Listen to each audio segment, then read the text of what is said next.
কিন্তু আপনাদের এলাকা থেকে আমার কাছে 3 দিন আগে ফোন গেছিল এক জিলাপি খোরের সিন্নি খোরে, বলছে স্টেজে সোজা করে বায়ান করবি, ইট মারবো। সে মালটা এখনো এসছে নাকি জানি না। তা আমাকে খুঁচিয়ে দিয়েছে 3 দিন আগে। তো যখন খুঁচিয়ে দিয়েছে, তোমার বাপের হিম্মত থাকলে তোমার জিলাপি হুজুরকে নিয়ে স্টেজে এসো, যদি দম থাকে, তুমি যদি ইট মারতে পারো। আর আজকে আমি তোমার বীজ মেরে যাচ্ছি। আজকে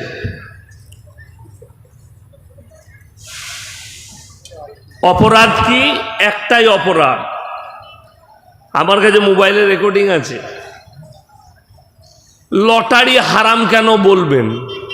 যা বুঝে করবে। আমি লটারি আবার তোর কাছে কবে থেকে হালাল হলো?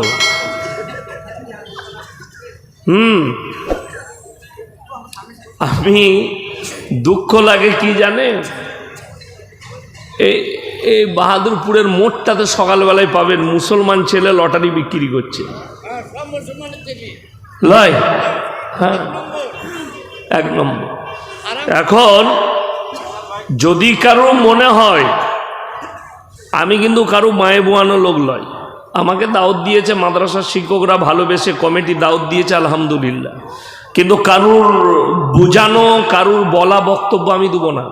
1 সপ্তাহ আগে হাওড়ায় ছিলাম, ছেড়ে পালিয়ে আসছিলাম যে তুই বায়ান কর, আমি যাচ্ছি।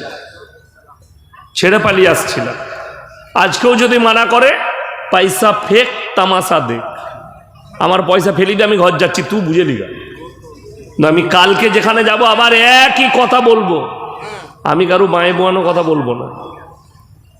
1 নম্বর, আজকে আমার বক্তব্য যে পৃথিবীর যতগুলো সৃষ্টি আছে না, সব থেকে সুন্দর সৃষ্টি হচ্ছে মানুষ। বলুন আলহামদুলিল্লাহ। সব থেকে সুন্দর সৃষ্টি মানুষ। আর আমাদের জীবনে 3টে অংশ আছে, একটা আল্লাহর, একটা আমাদের নিজেদের, একটা হচ্ছে পোকামাকড়ের। আমাদের যেটা, সেটা হচ্ছে আমল, কর্ম, ভালো কর্মটা আমাদের। শরীরটা মরে যাওয়ার পরে পোকামাকড়ে খাবে। আর রূহটা যেটা আছে সেটা আল্লাহ। রূহ কার বাবা? আল্লাহ। তাহলে আপনার জীবনে শরীরটাই একটাও জিনিস আপনার নয়। এত মাংস খেলেন, 12টা মনে হয় গরু জবাই করেছিল নি? হ্যাঁ, সবই শেষ। সব ভালো লাগলো, একটা খারাপ লেগেছে আমার। আগামীতে এই জিনিস যেন না থাকে। বিয়াদবি এবং ইসলামের জন্যে এটা দুঃখজনক। মেয়েরা বেপর্দাভাবে মাদ্রাসায় বসে খানা খাচ্ছে, এটা হারাম। আমি বললাম, যদি কোনো বাপের বেটা মৌলবি থাকে আমাকে রুখে দাও। ছেলে মেয়ে এক কাছে বসে খাচ্ছে, কেন খাবে? মেয়েদিকে খানা খাওয়াবার দরকার নাই তো, খিচুড়ি করো, প্যাকেট করে দিয়ে দাও, প্যান্ডেলে বসে খেয়ে চলে যাবে। লাইনে আমি যে বেরিয়ে এলাম, তো কত কষ্ট যে বেরুলাম তা আল্লাহ ছাড়া কেউ জানে না। আমাকে নিয়ে এলো আবার খালাদের মধ্যে দিয়ে, যাবি তা ওই দিকেই যা। কি বুঝলেন? ওরাও ওই দিকে বলছে এই দিকে আনিস না, ওই দিকে নিয়ে যা মৌলবিকে। আর এরা বলছে এই দিকে কেন আনছিস মৌলবিকে?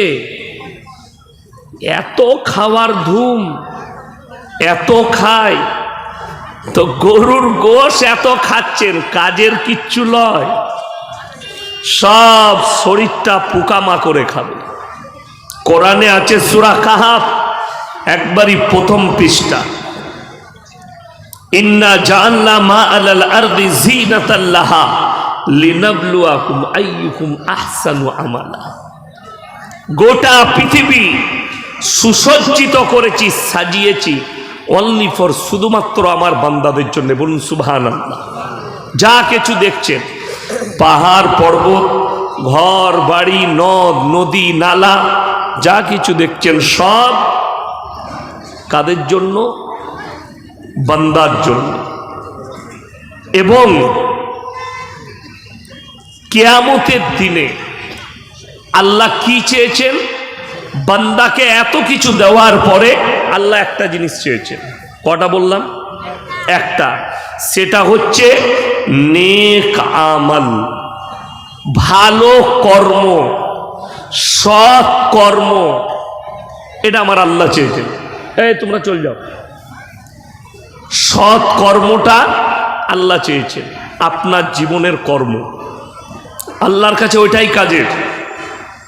এবং এই সাজানো গুছানো দুনিয়া, আমরা মনে করি শুধু মানুষ মারা যাবে, না। ওয়া ইন্না লাজাইলুনা মা আলাইহা সাইদান জুরুজা, এমন একটা দিন আসবে শুধু মানুষ নয়, পাহাড় পর্বত ঘর বাড়ি নদ নদী নালা সব কিছু বিনাশ হয়ে যাবে। একটা ঘাস পর্যন্ত পৃথিবীতে থাকবে না, সব আল্লাহ লেবেল করে দিবেন। এটা কোরআন, সব লেবেল হয়ে যাবে। ওই জন্য দুনিয়াতে যতক্ষণ আছি আমরা ভালো কর্ম করব। হাত তুলে বলুন তো ইনশাল্লাহ। সবাই আল্লাহকে বিশ্বাস করি ইনশাল্লাহ। হ্যাঁ, আচ্ছা, আল্লাহকে বিশ্বাস করলে আল্লাহর হুকুম মানতে হবে না? হবে না? মানতে হবে। আল্লাহ যেগুলো নিষেধ করেছেন করা যাবে? যাবে না। দুঃখের বিষয়, আশা করি এই থানাটা কোন থানা পড়ছে?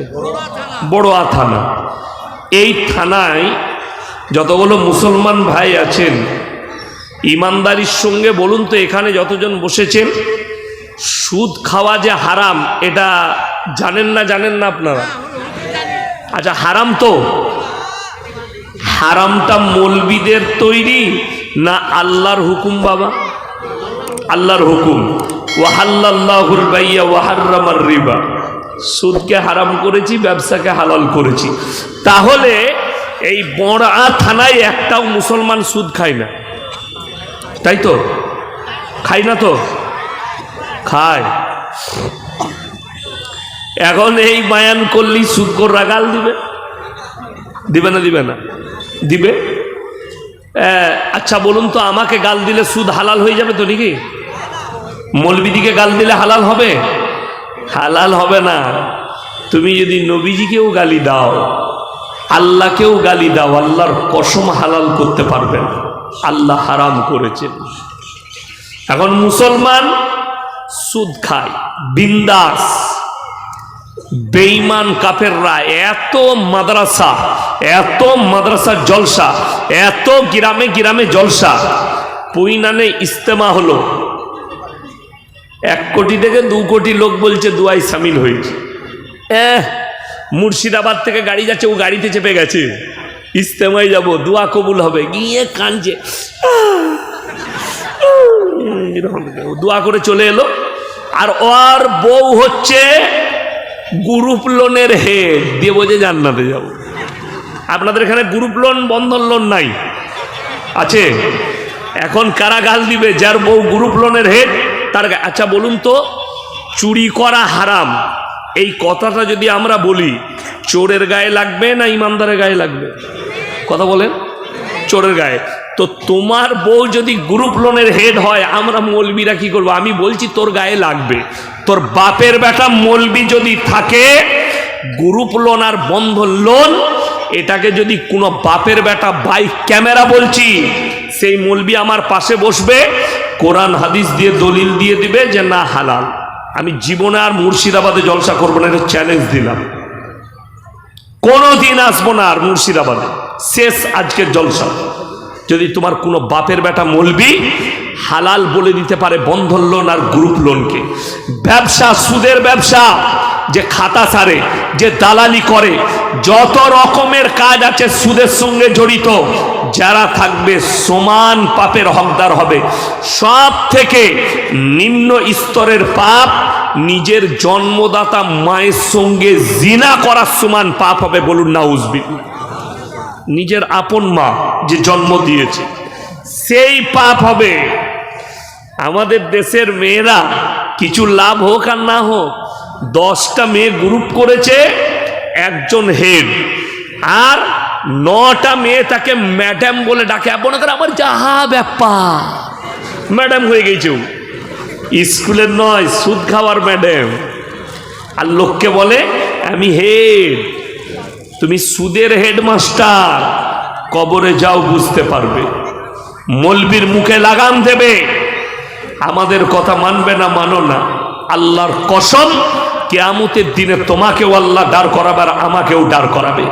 যারা মনে মনে ভাবছেন এই মলবিদের হিসেব হবে না, পীরদের হিসেব হবে না, মলবি মোল্লা পীর ফকির অনেক দূরের কথা। কোরআন সূরা আরাফ প্রথম পৃষ্ঠার মধ্যে আছে, ৮ পারায়, ফালানাসআলান্নাল্লাযীনা উরসিলা ইলাইহিম ওয়ালানাসআলান্নাল মুরসালিন। নবী, পয়গম্বর, রসুল সকলকে আমি দাঁড় করাবো। মৌলবীরা তো অনেক দূরের কথা, তাদেরকেও জিজ্ঞাসাবাদ করা হবে, তাদের উম্মত উম্মতিকেও আমি আল্লাহ জিজ্ঞাসাবাদ করব। তাহলে আমাদের মতো ফুটো মৌলবী কি করে বাদ যাবে? তোমার পীর কি করে বাদ যাবে? আমার বন্ধুগণ, আমার ভাই, অনুরোধ করে বলছি, সুদটা হারাম, আপনি খাচ্ছেন, এটা আপনার ব্যর্থতা, আপনার ইমানের ব্যর্থতা। আজকে কষ্ট লাগে, সুদ কেন ছাড়ে না জানেন? ইমানদারির সঙ্গে বলুন তো, মদ হারাম না হারাম নয়? হারাম। গাঁজা হারাম না হারাম নয়? আফিং, হিরোইন, যত নেশাগ্রস্ত জিনিস আছে তোমাদের জন্য হারাম। আমার বন্ধুগণ, আমার ভাই, আপনি অবাক হবেন, মুসলমান ছেলে, এই মুর্শিদাবাদের মাটিতে দেখাবো, মদ বিক্রিও মুসলমান করে, মদ পানও মুসলমান করছে। গাঁজা, গাঁজা বেচার স্টাইল আলাদা, মৌলবীরা নামাজিরা ধরতে পারবে না, এত সুন্দর স্টাইল। স্টাইলটা কেমন সুন্দর! চায়ের দোকান, আমি মাঝে মাঝে পেরিয়ে গেলে, মালদা ফালদা গেলে, কিছু না হোক, আমি কুলিতে গিয়ে ওই কুলিটা পেরিয়ে ভাইয়ের কাছে চা খেয়ে তারপরে যাই।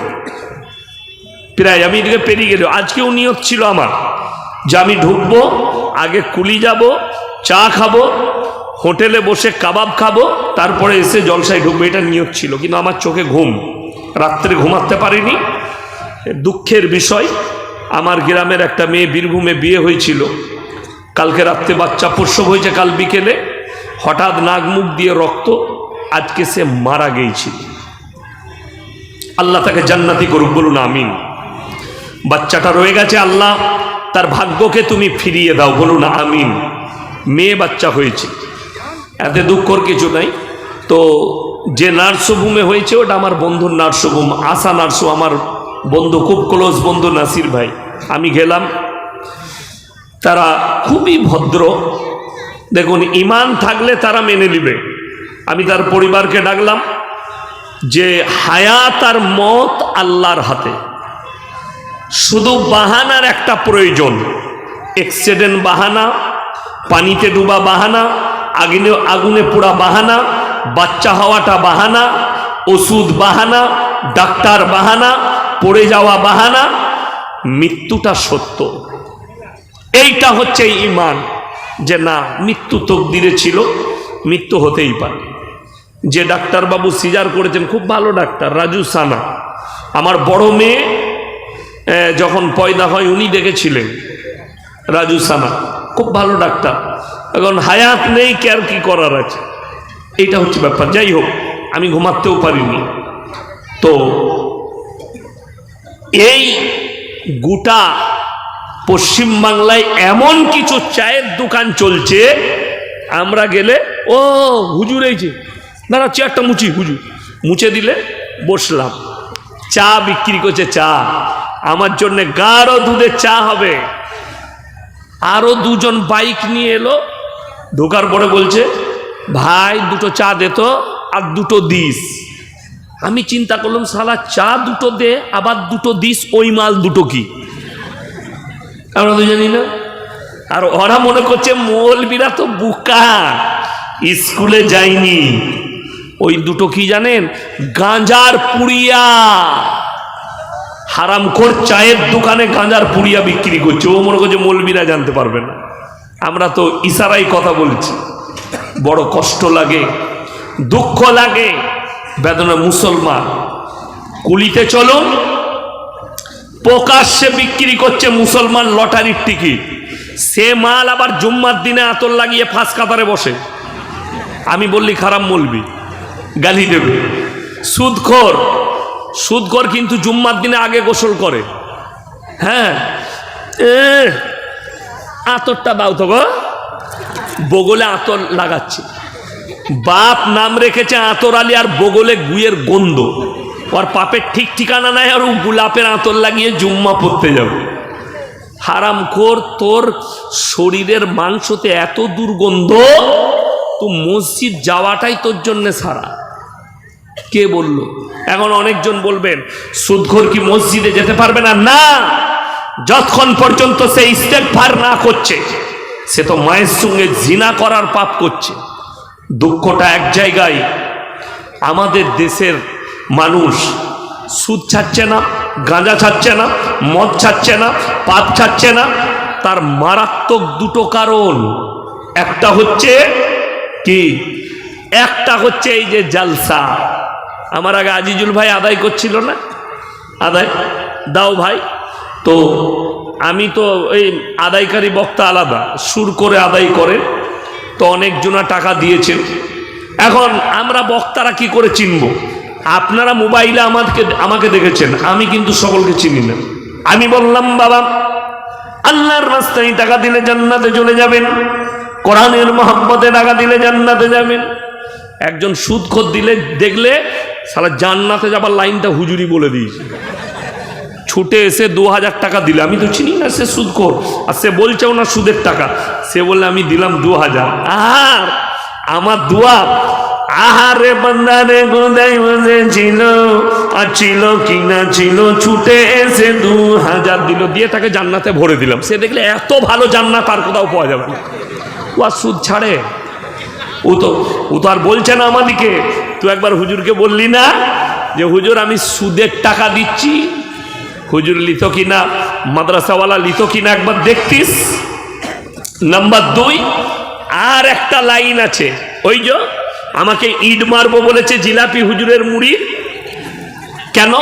ওই আর একটা হচ্ছে, যত রকমের পাপ করবি কর, যা করবে করুক, মরে গেছে মিলাদ পড়ি দিলি জান্নাত। মিলাদ হয় না? হয় না? হয়। বাবারে, ও তো খানা করে হুজুর মিলাদ পড়াচ্ছে। সবারই কথা বাদ দেন, আমাকেই দাওয়াত দিয়েছে। আমি এলাম বর্ধমান থেকে, বাবা কলজে ভুনা, গুর্দু ভুনা, ভুনা দেশি মুরগি, পোনা আর রুটি আর কাবাব, খাবারের শেষ নাই। খেয়ে দিয়ে এরপরে মিলাদ পড়িয়ে দোয়া চলছে, চাচার লেগে দোয়া, আল্লাহ তুমি জান্নাতুল ফিরদাউস দান করো, আল্লাহ তুমি আকাম মাকাম দান করো, নিরাপদ। যখন গাড়িতে চাপবো, পাড়ার একজন চাচা বলছে হুজুর দাঁড়ান দাঁড়ান, কথা আছে। কি বাপ? বলে যাকে জান্নাতে ভরলেন মালটাই 1 নম্বরে সুদ করছিলাম না। তোবা তোবা তোবা। কাকে দিলাম? এখন আপনার ব্রেনে আঘাত লাগবে, হুজুর সুদের ওপরে জীবন কাটিয়েছে, হারাম জানার পরে এর জন্য কি দোয়া করা যাবে না? আমার কাছে ফতোয়া নিলে তার জানাজার নামাজটাও পড়া যাবে না। সে যদি অস্বীকার করে যে আমি কোরআন মানি না, আল্লাহ মানি না, আমি সুদ খেয়ে যাব, জিদ করে করে সুদ খাই। কোরআনে আছে কেউ যদি হারাম জানার পরে সুদ খায়, সুদের ব্যবসা করে, এই লোক যেন ডাইরেক্ট আল্লাহর সঙ্গে যুদ্ধ ঘোষণা করে দিল। যে লোক আল্লাহর সঙ্গে যুদ্ধ ঘোষণা করছে, এই লোক আর মুসলমান থাকতে পারে? কথা বলে না? এই লোক আর মুসলমান থাকবে না। আমার বন্ধুগণ, আমার ভাই, যে গালি দিবেন গালি দেন, সুদ কিন্তু আল্লাহর কসম হালাল করতে পারবে না, কোনো রাস্তা নেই। তুমি যে মিলাদ পড়িয়ে জান্নাতে যাবে মনে করছো, তোর হুজুর মার খাবে আর তুই রেডি থাক, তুই তো খাবিই খাবি, তোর মিলাদ বেরুবে। আমাদের দেশে বাবারে কি বুঝলে, 50 টাকার মাইক, 50 টাকার মলবি আর 50 টাকার মিষ্টি, ও জান্নাত কত লিবিলে।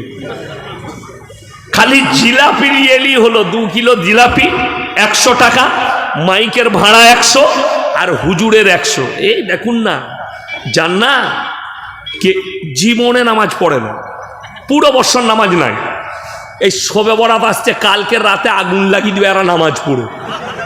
হ্যাঁ, তোর কত হলো? 82।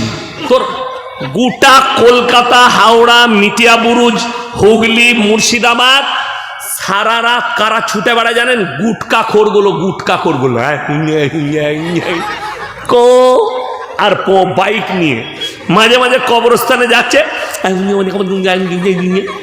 আমি আস্তে আস্তে বর্ধমানে দেখলাম টাউনে কবরস্থানটা লাইটিং দিয়ে সাজিয়েছে। দুঃখ হচ্ছে ও মুসলিম ভাইরা দেওয়ালিতে ঘর সাজায়, আর এরা শবে বরাতে ঘর সাজায় আর কবরস্থান সাজায়। লাইট দিয়েছে, বলছে কেন? ঘরেতে মোমবাতি দেয়, মোমবাতি। বেদাতিরা কি বলছে? বলছে তোর দাদু আসবে শবে বরাতের দিনে হোঁজট খেয়ে যাবে, আলো দে। যা বুঝে করগা, মোমবাতি। তার থেকে ভালো গোটা গায়ে লাইটিং করে দে, কেউ হোঁজট খাবে না। তার কি হচ্ছে তার ঠিক নাই, ও আর হালুয়া রুটি খেতে হবে খালা। এদের আর রোগ নাই। একজন গুটকাখোর দেখলাম বলেছে জলসায় আমার নাম করে যে এদের পেটে হালুয়া রুটি। আরে মূর্খ, আমি মুম্বাইয়ে গেলে মাহমুদ আলী রোডে যাই, হালুয়া আর পরোটা কিনে খাই, কোনো অসুবিধা নাই। কোনো কে বললে হালুয়া খাওয়া হারাম, কিন্তু শবে বরাতেই হালুয়া রুটি করতে হবে, এক থেকে বড় বেদাত আর কিছু নাই। না এমনি নামাজ পড়ে না খালা, বাবা রে নেকি পাবে শবে বরাতে। সকাল থেকে আটা সানছে, ও জান্নাতে যাবে রুটি বেলে। তো জান্নাত পড়ে আছে, নামাজ নাই, রোজা নাই, কিচ্ছু নাই, খালা শবে বরাতের রুটি বেলে আর হালুয়া করে। বিহারের একটা বক্তাকে দেখলাম বলছে হালুয়া বানায়ে হাম কিতাব মে ঢুंढे ओ। हलवा किधर है बेटा? हलवा कढ़ाई में रहता, किताब में नहीं। मेरे दोस्त, हमको भी मालूम है किताब में नहीं है, इसीलिए तो हम लोगों ने मना किया। तुम्हारा कढ़ाई में है, हमने खाने के लिए मना नहीं की, बल्कि हमने ये मना कर दिया कि तुम सबे बारात में जो हलवा रोटी बनाते हो ये बिदात है, हमने ये मना किया। আমার বন্ধুগণ, আমার ভাই, 5 ওয়াক্তের নামাজ পড়া ফরজ না ফরজ নয়? কথা বলেন, ফরজ। এই শবে বরাতের রাতে যতগুলো মাল ছুটে বেড়াচ্ছে তারা সারা বছর নামাজ পড়ে না, খালি শবে বরাতে নামাজ পড়বে। ইমানদারির সঙ্গে মাধ্যমিক পরীক্ষা শুরু হয়েছে না হয়নি? হয়েছে তো আজ থেকে। একটা ছেলে কোনো পরীক্ষা দেয় নাই, খালি হাতের কাজ কর্মশিক্ষা নিয়ে চলে গেছে। দিয়ে স্যারকে বলছে, স্যার আমি কত নম্বর পাবো? তাকে ঝাঁটা করে নম্বর দিবে না? দিবে না? বলবে জুতোটা নিয়ে তোকে নম্বর দিচ্ছি, ঝাঁটায়। তো এর জীবনে 1 ওয়াক্তের নামাজ নাই। কবরে ফেরেশতারা জিজ্ঞেস করবে, নামাজ সারা বছর পড়ি নাই তো, কিন্তু শবে বরাতে 82 রাকাত পড়েছি। বলে তুই রেডি হ, তোকে কাবাব শেখা করবো। হারামখোর, নফল নিয়ে মারামারি করছিস, ফরজের কোনো জ্ঞান নাই। এই হচ্ছে এদের হাল, নাউজবিল্লাহ। আল্লাহ মাফ করুক। আমার বন্ধুগণ, আমার ভাই, 5 ওয়াক্তের নামাজ ফরজ, এটা জানা আছে না নেই? আল্লাহ রসুল বললেন যার নামাজ নেই তার মধ্যে ইসলাম নেই। 3টে কোয়ালিটির নামাজি আছে আমাদের দেশে। কটা বললাম? 3টে। 5 ওয়াক্তের, জুম্মার, ঈদ আর বাকরা ঈদে। ঈদের দিনে লাফাই কোন মাল কটা? ওই কটায়। গলায় লাল তোয়ালি, সাদা জামা, সাদা লুঙ্গি, সাদা জুতো, ঈদগায় পেছনে কাতারে হুজুর একটু নিয়তটা বলে দিন তো। নিয়ত নিয়ে কি করবি বে? দরুদ শরীফ জানে না, আত্তাহিয়াতু জানে না, রুকু সিজদা তাসবিহ জানে না, ও নিয়ত নিয়ে ধুয়ে খাবে। আমি যেখানে নামাজ পড়াই, একজন ছুটে এসে আমাকে বলছে, হুজুর নামাজের আগে নিয়তটা বল। আমি মোটেই বলবো না, আমার যা পারিস করে লে তুই। যে তাকে জিজ্ঞেস করছি, দরুদ শরীফ জানিস? না। আত্তাহিয়াতু? না। আমি তুই গিয়ে খালি মাথা ঠোক, তোর এমনি হয়ে যাবে, তো কিচ্ছু করতে হবে না আপনাকে। আমি এইখানে বলে যাচ্ছি, বাহাদুরপুরে আপনার এলাকায় খুঁজলেন, আমি এই এলাকাতেও জানাজার নামাজ পড়তে এসেছি, নাম করব না কোথায়, তাদের চুলকুনি শুরু হয়ে যাবে, আমি নাম করে দিব। কে বুঝলেন? আমার ভাইজান এই তো ইনিও ছিলেন, আমি নাম করব না কোথায়, জানাজার নামাজের ইমাম ইনি ছিলেন, চুলকুনি হয়ে যাবে। এক ওয়াক্তের নামাজ পড়ে না। জুম্মার জোহরের পরে জানাজার নামাজ হবে, ফরজ নামাজের নামাজিরা 5 ওয়াক্তের নামাজিরা নামাজ পড়ছে, আর ও হজরত উজু করে দাঁড়িয়ে আছে, ও খালি জানাজার নামাজ পড়বে। ঠিক বললাম না ভুল বললাম? ও তো আলু গোশ খেতে এসছে, কথাটা বুঝতে পারেননি? ও আলু গোশ খেতে এসছে। আমার বন্ধুগণ, আমার ভাই, অনুরোধ করে বলছি, নামাজের গুরুত্ব দেন, আপনার কাছে গুরুত্ব নেই। লাল তোয়ালি, তোয়ালিটা কার? শাশুড়ির। জামাটা কার? শাশুড়ির। লুঙ্গি কার? শাশুড়ির। আন্ডার প্যান্ট কার? শাশুড়ির। বললে তোর কি আছে? বলে ন্যাংটো লোকটা খালি আমি।